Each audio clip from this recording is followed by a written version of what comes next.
Quanti hanno pianto oggi? Quanti almeno una volta questa settimana? Cioè, allora, a giudicare dalle poche mani alzate, sono due le possibilità. O viviamo nel migliore dei mondi possibili, e io sono l'unica che non se n'è accorta, oppure siamo davanti alla più classica delle reticenze. Perché nel 2022 piangere è ancora un problema. Ora, io vi chiedo scusa per l'argomento, mi rendo conto, il pianto non fa ridere, non è divertente e lo so, sto deludendo le vostre aspettative, però non me lo dite perché altrimenti mi viene una gran voglia di piangere. Certo, adesso non è che dovete ridere per forza perché altrimenti pensate che io pianga per il fatto che non vi ho fatto ridere abbastanza e neanche dovete piangere perché non vi fa ridere il fatto che io pianga. Ci siamo capiti?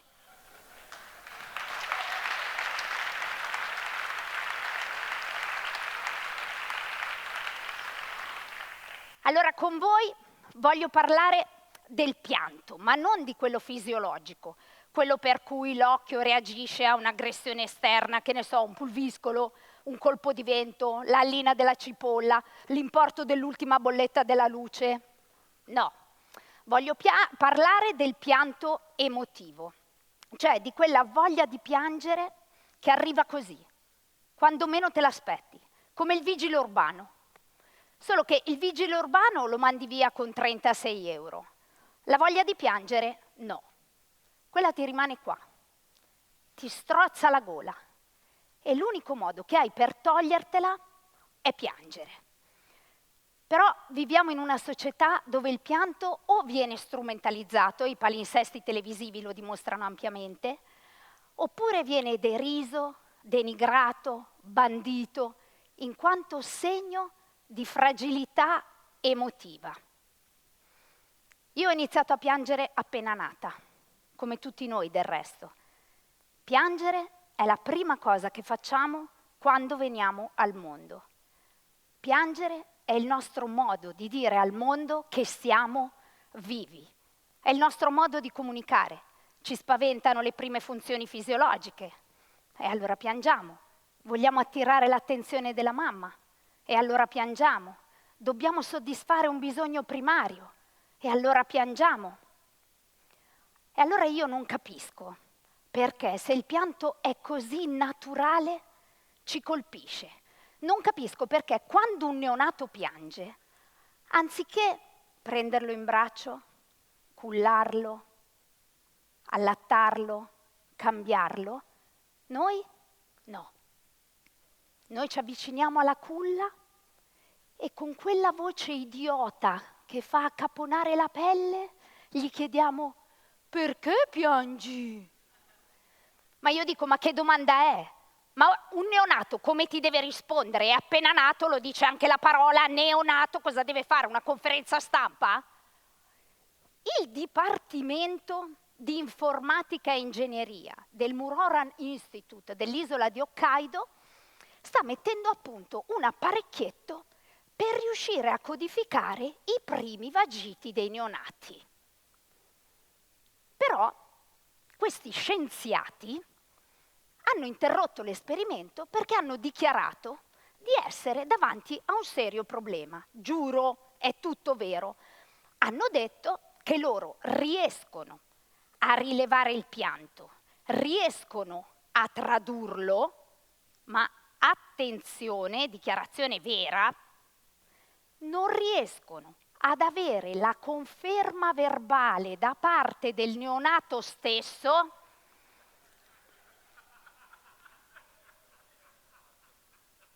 sulla veridicità della traduzione. No, ma dico, ma siete dei geni! Ma dei geni, ma veramente! Allora, io capisco, se non c'è il lavoro te lo devi inventare, però così mi sembra un po' eccessivo. Ma io mi immagino il povero neonato nella culla, disperato per ore, questi ricercatori intorno con tutti i loro apparecchietti, il neonato alla fine esasperato si alza e glielo dice: signori, allora sono appena nato, mi sono pisciato addosso, esigo essere cambiato, adesso per cortesia 5 minuti e poi fuori che è ora della nanna. No? Eppure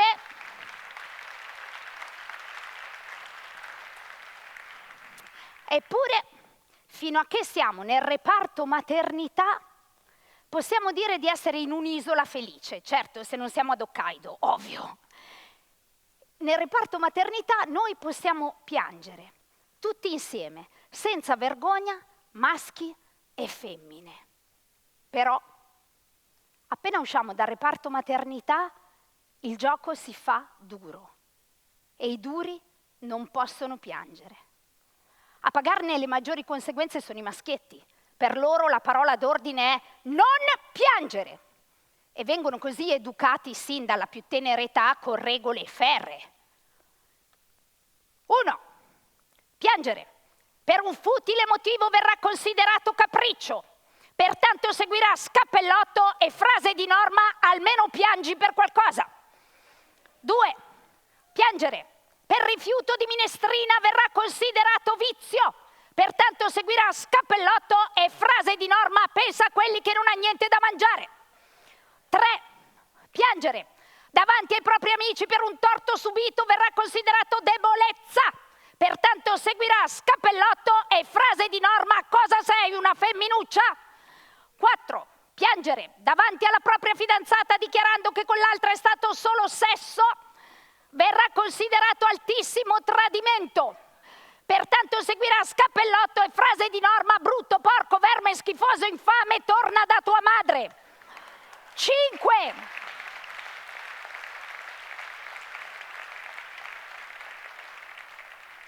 Piangere. Tornando dalla propria madre verrà considerato fallimento. Pertanto seguirà scappellotto e frase di norma, sei tutto tuo padre.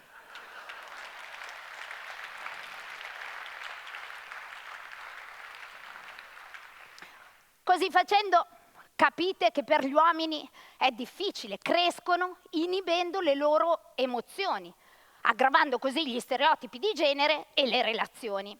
E invece, cosa succede a noi donne?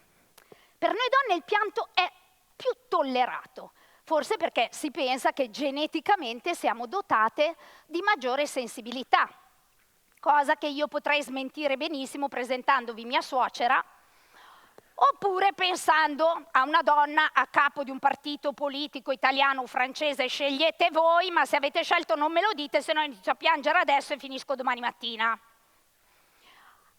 Degli studiosi dicono che la donna piange il 40% più degli uomini perché produce prolattina. Dei ricercatori olandesi sostengono che sia proprio questa maggiore produzione di prolattina che fa sì che la donna possa piangere per ben 15 minuti di fila contro i 5 minuti degli uomini. Io vorrei dire ai ricercatori olandesi che non è l'unico caso in cui l'uomo dura di meno. Comunque, io non so se sia la prolattina o no, io piango per tutto. E ho fatto di tutto per risolvere questo problema, perché mi hanno sempre detto che questo era un problema. Così sono andata a fare corsi di autostima. Voi direte, chi sono quei cretini che fanno i corsi di autostima? Io. Funzionano, Perché io uscivo e dicevo, piango benissimo, sono la migliore, come piange io, non piange nessuno, così. Quindi per l'autostima funzionano, per il pianto no. Poi mi hanno detto che ero ego-riferita e che per smettere di piangere dovevo pensare a chi stava peggio di me. Mi dicevano, pensa a chi non ha una casa, pensa a chi non ha un lavoro, pensa a chi non ha un amore. Ci pensi?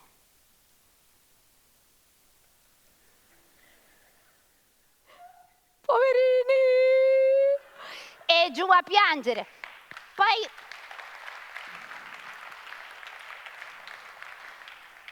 ho provato a fare danza, yoga, addirittura box, perché mi avevano detto che sfogando l'aggressività la voglia di piangere sarebbe diminuita. Invece no, io uscivo con 2 occhi così perché mi asciugavo le lacrime con i guantoni. L'unica cosa che sembrava funzionare era la psicoterapia, perché io andavo, parlavo, il nodo alla gola si scioglieva, la voglia di piangere diminuiva e lo psicoterapeuta mi diceva, brava signorina, lei finalmente sta acquisendo un pensiero positivo. Io dicevo grazie.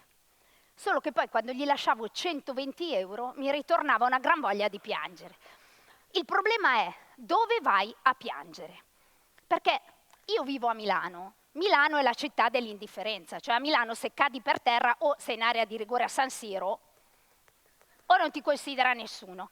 Eppure in una città come Milano il pianto non passa inosservato. Appena ti scendono 2 lacrime, boom, hai tutti gli occhi addosso. Voi non sapete come io abbia desiderato un posto per piangere tutto mio, intimo. Certo, mi sarebbe piaciuto, che ne so, piangere davanti a una finestra, affacciata al davanzale, magari con sotto la Senna che scorre, io le mie belle calze parigine, le foglie d'autunno che cadono, come in una poesia di Prévert, sottofondo la musica di Jacques Brel, 2 lacrime che mi sfiorano il viso e una mano che mi sfiora la spalla e mi dice «Pleure, mon amour, pleure». Certo, sarebbe così se vivessi in un film di Truffaut. E invece io vivo in un condominio di periferia, ho una finestra ma non la posso aprire perché quella del piano di sopra mi butta in testa le briciole, le parigine non le posso mettere perché mi stringono, mi fanno venire i salami, la musica di sottofondo non è certo quella di Jacques Brel, ma è di quel cretino del mio vicino che sta imparando per Elisa e tutti i pomeriggi che mi viene voglia di sfondare il muro e dirgli è un do, quella nota lì è un do. L'unica cosa di francese che ho è nel frigo, il brie.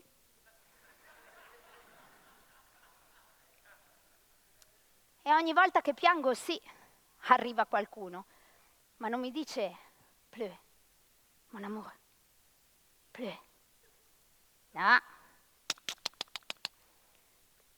Mi sfiora la spalla e mi dice «Perché piangi?» E di nuovo torna questa fastidiosa domanda. Io non lo so come ti devo rispondere, io non lo so perché piango. Io piango per tutto, piango perché sono felice, perché sono triste, perché sono depressa, perché non sono alta 1,80, perché non so fare la spesa, perché non so se nella lavastoviglie le forchette si mettono con la punta in su o con la punta in giù.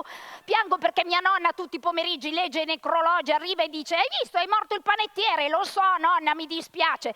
Piango perché ho dimenticato le chiavi di casa, piango perché ho infeltrito il maglione, piango perché sto guardando Dirty Dancing e proprio quando lui dice nessuno può mettere Baby in un angolo, arriva la nonna e dice ma lo sai che è morto pure lui? Lo so nonna, mi dispiace.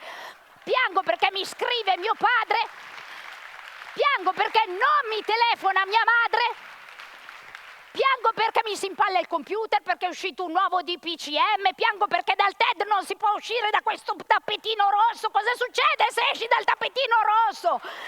Piango, è vero, cosa succede? Non lo so, io piango perché tutti i giorni guardo la tele e muoiono milioni e milioni di persone e mia nonna è ancora viva. Io piango perché non so perché piango. Ecco, l'ho detto. A me piacerebbe essere una di quelle donne forti, stoiche, quelle donne che oggi ho una gran voglia di piangere, ma non lo farò. Brava, perché sei orgogliosa. No, perché sono truccata. Oppure mi piacerebbe essere una di quelle donne organizzate, quelle che riescono a programmarsi il tempo per piangere. Allora dunque, oggi ho una gran voglia di piangere. Allora vediamo, alle 2 il meeting, alle 3 il brainstorming, alle 4 lo shooting. Vabbè, facciamo così, che oggi tra le 5 e le 5:05 ho crying. Ma le mie preferite sono le seduttive, quelle che... Ma cosa fai? Piangi? No, sono 2 gocce di Chanel. A volte penso come sarebbe diverso se ci insegnassero fin da piccoli che piangere non è un problema. Gli antichi dicevano che si piange perché il cuore si scalda e il vapore acqueo arriva fino agli occhi. Per gli antichi la fragilità non era un difetto, era una virtù. E noi se ci dimentichiamo di essere fragili, mettiamo a rischio la nostra esistenza, le nostre relazioni. Allora io penso che la domanda perché piangi sia sbagliata e che dovremmo guardarci intorno e porcene un'altra, necessaria alla vostra vita, che è perché non piangi?